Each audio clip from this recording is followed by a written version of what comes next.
Sindh wise सां गॾु माया मोहम्मद आदिल अब्बासी पाण हिन वक़्तु मौजूदु आहियूं नौशारफ रोज़ खां 3 किलोमीटर परे पटीजन लिंक रोड ते जेका रोहिड़ी केनाल ते ही पुल जेका सो क़ाइमु आहे जेका तबाही जो शिकार आहे जे सबबि मुसाफ़िर सख़्तु परेशान थियनि था।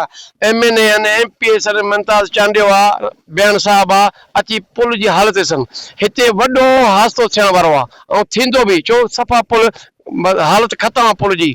लिहाज़ा महिरबानी करे असां सभिनी ज़िले इंतज़ामिया खे चवंदासीं त महिरबानी करे हिन पुल खे ठाराइनि ऐं माण्हुनि खे पंहिंजी जान बचाइनि। 9 बि 9 100 खां मथे ॻोठ आहिनि। ही मेन रोड आहे। ही पुल जी हालत आहे। अवाम हिन पुल खां वॾो परेशान आहे ऐं ख़ौफ़नाक पुल थी वई आहे। हींअर कंहिं बि हादसे में केॾी महिल बि हादसो थी सघे थो।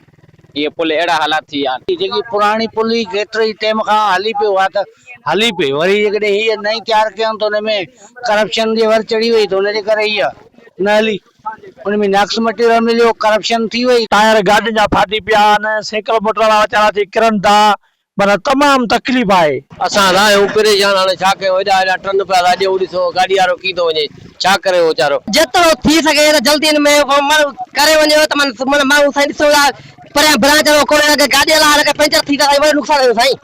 वरी अपील करे सरकार खे जेतिरो थी सघे साईं जल्दी करे। नाज़रीन तव्हां ही ॾिसी सघो था त ही पुल जेका सो अंग्रेज़ दौर खां जेका सो ठहियल पुल आहे मुसलसिल हिन जी मरमत न थियण सबबि तबाही जो शिकार आहे। खॾा पइजी विया आहिनि जे सबबि गाॾियूं जेका सो फासी पवनि थियूं ईंदड़ वेंदड़ जेके मुसाफ़िर आहिनि उहे सख़्तु परेशान थियनि था। हितां जा इलाइक़े वासी जेके आहिनि उन्हनि खे पिणु जेका सो मुश्किलात खे मुंहुं ॾियणो पवे थो।